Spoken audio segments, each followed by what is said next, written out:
दोस्तों, आपके इर्द गिर्द मौजूद लोगों के किरदार की सही परख और पहचान अच्छे नहीं बल्कि बुरे वक्त में होती है, क्योंकि आसानी और आसाइश के जमाने में तो हर कोई आपके साथ हंसकर मिलता है, लेकिन मुसीबतें और परेशानियां अगर आपकी जिंदगी तारीक कर दें तो अंधेरे में तो इंसान का अपना साया तक साथ छोड़ जाता है। और वही लोग जो कल तक आपसे इज्जत और मोहब्बत रखने का दावा करते थे, फिर आपको पहचानने तक से इनकार कर देते हैं। ऐसे लोगों की हकीकत जानने और उन्हें पहचानने के लिए सबको वैसे ही करना चाहिए जैसे स्पेन के एक अरबपति शख्स डॉन मोंटेरो ने किया। जिंदगी बदल डालने वाली ये सच्ची कहानी वॉइस डेली की आज के एपिसोड में आप तक पहुंचाई जाएगी, लेकिन आगे बढ़ने से पहले आप हमारी इस काविश को लाइक करना मत भूलिए और साथ ही साथ नए आने वाले दोस्त रेड बटन पर क्लिक करके हमारे सब्सक्राइबर्स बन जाइए ताकि ऐसी इंटरेस्टिंग और मालूमाती वीडियोस आप तक रोजाना पहुंचती रहें। दोस्तों, हम जिस शख्स डॉन मोंटेरो की बात कर रहे हैं उसके स्पेन के हर बड़े शहर में लग्जूरियस होटल्स और रेस्टोरेंट्स थे। बेपनाह दौलत होने के बावजूद वो मजीद दौलत कमाने के लिए हर वक्त काम में मसरूफ रहता था। बस यूं जान लीजिए कि दौलत ही ने उसकी सेहत खराब की, मगर वो उस तरफ तवज्जो नहीं देता था और मुसलसल अपने बिजनेस की फिक्र में रहता था। लेकिन फिर एक दिन वही हुआ जिसका डर था।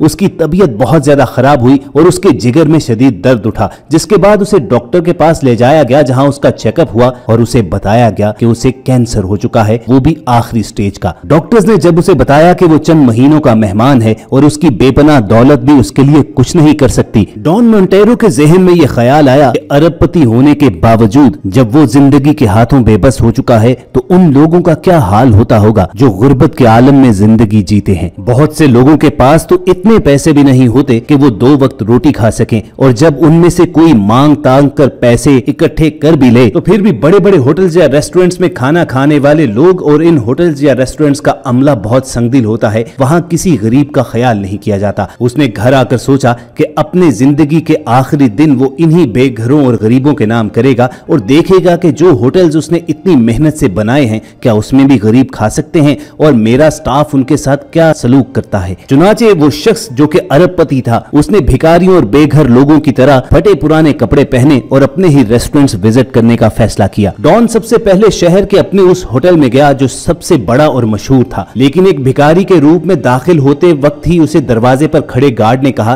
कि ये तुम्हारे आने की जगह नहीं, जिस पर उसने जवाब दिया कि मैं काफी दिन से भूखा हूँ, कुछ खाने को मिल जाए तो अच्छा है। गार्ड ने पहले तो उसे भगाने की कोशिश की, लेकिन फिर रेस्टोरेंट के मैनेजर को बुला लिया। मैनेजर ने आते ही उसे कहा कि तुम यहाँ कैसे घुस आए, तुम पहले नहा कर आओ, फिर यहाँ लोगों को खाते हुए देखो, फिर मैं तुम्हें यहाँ पर खाना खाने की इजाजत दे सकता हूँ। लेकिन मैं तुम्हें बता दूं कि तुम्हारे लेवल के लोग कभी यहाँ पर खा नहीं सकते। ये सब कुछ बोलकर मैनेजर तो वहां से चला गया, लेकिन डॉन हैरत के शदीद आलम में वहीं खड़ा रहा कि शायद इसके अलावा कोई और ही स्टाफ मेंबर उसके साथ अच्छा सलूक करे। कुछ ही देर के बाद रेस्टोरेंट का शेफ उसके पास आया और उसने कहा कि अगर तुम्हें खाना खाना है तो तुम होटल की पिछली तरफ चले जाओ, वहां मैंने कल का बचा हुआ खाना फेंका है, वो खा लो, तुम्हारे लिए वही है। ये सब सुनने के बाद डॉन की आंखों में आंसू आ गए। उसने हमेशा अपने स्टाफ को लोगों के साथ अच्छा बर्ताव करने पर जोर दिया था, लेकिन आज एक भिखारी के रूप में उसके साथ उसके अपने ही रेस्टोरेंट में शर्मनाक तर्ज अमल का मुजाहिरा किया जा रहा था। डॉन वहां से निकला और अपने अगले रेस्टोरेंट का रुख किया जो शहर के एक महंगे तरीन पार्क में वाक़ था। अभी उसने अपने आलीशान रेस्टोरेंट का दरवाजा खोलकर अंदर जाने की कोशिश की ही थी कि उसके सामने एक वेट्रेस आकर खड़ी हो गई कि रेस्टोरेंट के अंदर भीख मांगने की इजाजत नहीं है। डॉन ने जवाब दिया कि वो भीख मांगने नहीं बल्कि खाना खाने आया है, लेकिन वेट्रेस ने उसे अंदर घुसने नहीं दिया और अपने मैनेजर को बुलाकर कहा कि ये आदमी यहाँ पर डिस्टर्बेंस क्रिएट कर रहा है, जिस पर मैनेजर ने इंतहाई बदतमीजी के साथ उसे मुखातिब करते हुए कहा कि बुड्ढे, तुम इस होटल की एक कैंडी तक तो ले नहीं सकते, तो यहाँ पर खाना खाना किस तरह अफोर्ड कर सकते हो। डॉन को उसकी बदतमीजी पर इंतहाई अफसोस हुआ, लेकिन उसने अपने आप को संभालते हुए कहा कि मैं आपका रोजाना का गाहक हूँ, बस मेरा कारोबार डूब गया और सारी दौलत कर्ज चुकाते हुए खत्म हो गई, इसलिए फिलहाल मेरे पास पैसे नहीं हैं, बराए मेहरबानी मुझे खाना दे दो, और अगर खाना नहीं दे सकते तो बेशक अपने मालिक से मिलवा दो, वो मुझे फौरन पहचान जाएंगे क्योंकि मैं अक्सर यहाँ पर आया करता था। मैनेजर ने उसकी बात पर कहकहा लगाकर कहा कि मैं ही यहाँ का मालिक हूँ और अब यहाँ से दफा हो जाओ, यहाँ तुम्हारे लिए कुछ नहीं है। डॉन को गुस्सा तो बेहद आया, लेकिन उसने ये तहैया कर लिया कि वो सबसे पहले अपने तमाम रेस्टोरेंट्स का विजिट करेगा और उसके बाद ही कोई अगला कदम उठाएगा। अपने अगले रेस्टोरेंट्स की तरफ जाते हुए वो रास्ते भर ये सोचता रहा कि उसकी तरबियत में ऐसी कौन सी कमी रह गई कि उसका स्टाफ तमाम गरीब लोगों के साथ इस कदर बदतमीजी बदतमीजी से पेश आता है और न जाने कितने ही लोगों के साथ किया जाने वाला बुरा सलूक उनकी बद्दुआओं के नतीजे में आज उसके सामने आ रहा है और अपनी तमाम तर दौलत के बावजूद वो इतना बेबस और मजबूर है। उसके बाद डॉन ने रुख किया अपने सबसे पहले रेस्टोरेंट का, जहां उसका दोस्त रोसियो उसके असिस्टेंट के तौर पर काम करता था। रेस्टोरेंट के अंदर बहुत सा स्टाफ मौजूद था, लेकिन जानबूझकर डॉन उसी जानिब गया जहां पर उसका दोस्त रोसियो खड़ा था। डॉन ने उसे मुखातिब करते हुए कुछ खाना देने की दरखास्त की तो मैनेजर रोसियो उसकी बात सुनकर कुछ देर तक उसे यूं ही खड़ा देखता रहा, जिस पर डॉन को शक हुआ कि शायद वो उसे पहचान गया है। लेकिन रोसियो ने उसके बाद जो अल्फाज कहे उसने डॉन के होश उड़ा डाले। रोसियो ने उसे भिखारी जानते हुए कहा कि ये स्पेन का बेहतरीन रेस्टोरेंट है, यहाँ पर हमने कोई लंगर खाना नहीं खोल रखा जहाँ जो मर्जी आए और खाना मांग ले। डॉन ने रोसियो से कहा कि क्या वो उसके मालिक से ये दरखास्त कर सकता है, शायद उसे ही एक भिखारी पर रहम आ जाए। जिस पर रोसियो का जवाब सुनकर डॉन के पांव के नीचे मौजूद जमीन सिरक गई। उसने कहा तुम फौरन यहाँ से निकल जाओ वरना तुम्हें धक्के देकर यहाँ से भगा दूंगा। ये होटल मेरा है, मैं मैनेजर नहीं बल्कि मालिक हूँ। इस होटल के बनाने में मेरी मेहनत ज्यादा है और अब तो इसका मालिक कैंसर से मरने वाला है और उसके बाद ये सब कुछ मेरा हो जाएगा। रोसियो वो शख्स था जिस पर डॉन सबसे ज्यादा भरोसा किया करता था। उसके ये अल्फाज सुनकर डॉन को बहुत सदमा हुआ, लेकिन वो बिना कोई लफ्ज कहे वहां से निकल आया और इसी तरह अपने बाकी रेस्टोरेंट्स का भी विजिट किया, जहां हर तरफ यही आलम था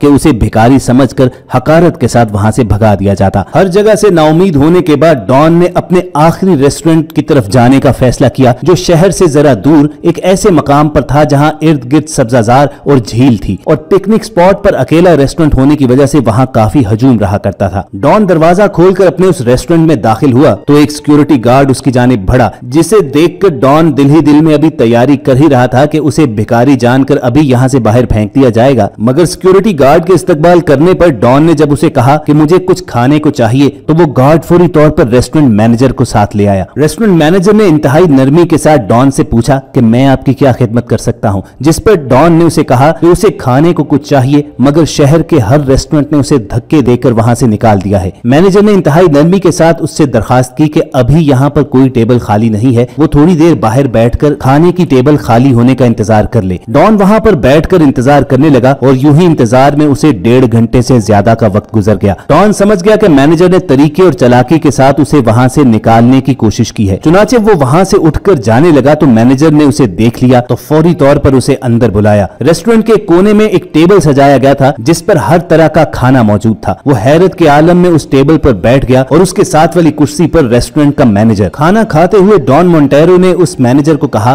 कि मैं कभी बहुत अमीर था, लेकिन आज मेरे ये हालात हैं कि जगह जगह मैं खाना मांगता फिर रहा हूं। तो रेस्टोरेंट के मैनेजर ने इंतहाई हमदर्दी के साथ उसके कंधे पर हाथ रखकर कहा कि मैं तुम्हारी हालत समझ सकता हूं, कभी मैं भी बहुत अमीर था लेकिन फिर मेरा कारोबार तबाह हो गया और एक शदीद एक्सीडेंट हुआ। मैंने अपनी तमाम जमा पूंजी अपनी बीवी के इलाज पर लगा दी, लेकिन डॉक्टर्स उसे ना बचा सके। उसके बाद मुश्किलात से फरार के लिए मैंने शराब नोशी शुरू कर दी और बेघर हो गया। ऐसी ही हालत में मैं एक मर्तबा इसी रेस्टोरेंट में खाना मांगने आया तो यहाँ के मालिक ने मुझे खाना देने के बाद नौकरी ऑफर कर दी और आज इसी रेस्टोरेंट के मालिक की उस मेहरबानी का नतीजा है कि मुझे मैनेजर मैटियो के नाम से पूरा शहर जानता है। दूसरे होटल्स और रेस्टोरेंट वाले मुझे बेहतर तनख्वाह पर जॉब ऑफर तो करते हैं, लेकिन मैं अपने इस मोहसिन का साथ नहीं छोड़ना चाहता जिसने मेरी जिंदगी बदल डाली। डॉन को वो वाकया पूरी तरह याद था जो मैनेजर मैटियो से सुना रहा था। मैनेजर ने भिखारी के रूप में आने वाले अपने मालिक को न सिर्फ खाना खिलाया बल्कि कहा कि अगर वो यहाँ पर नौकरी करना चाहता है तो वो मालिक से बात करके उसका बंदोबस्त करवा देगा। डॉन ने उसका शुक्रिया अदा किया और अपने ही रेस्टोरेंट से बाहर निकल आया। अब उसे तसल्ली हुई कि कोई काम तो उसने अच्छा किया। अगले ही दिन पूरे स्पेन से उसने अपने तमाम रेस्टोरेंट मैनेजर्स को दफ्तर बुला लिया और उसी भिखारी के रूप में मीटिंग रूम में दाखिल हुआ तो तमाम मैनेजर्स समझ गए कि ये तो वही आदमी है जिसे हमने कल धक्के देकर निकाला था। अभी वो तमाम लोग हैरान ही थे कि डॉन मोंटेरो ने कहा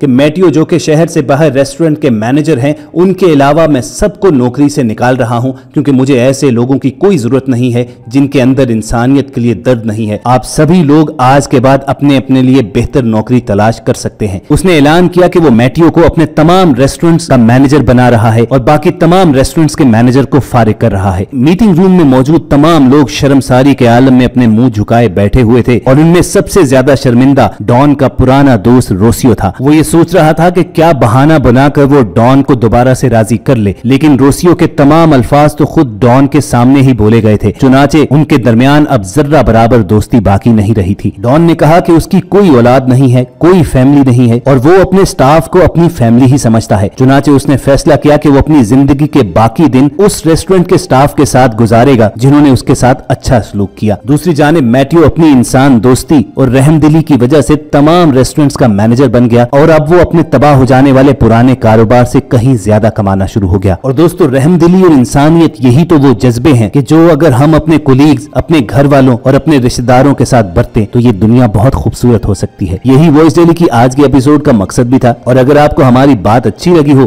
तो इस वीडियो को लाइक करके दूसरों के साथ शेयर जरूर कीजिएगा। नए आने वाले दोस्त रेड बटन पर क्लिक करके वॉइस डेली के सब्सक्राइबर्स बन सकते हैं ताकि वो फ्यूचर में भी ऐसी इन्फॉर्मेटिव वीडियोस देख सकें। जल्द आपसे दोबारा मुलाकात होगी। देखते और सुनते रहिए वॉइस डेली।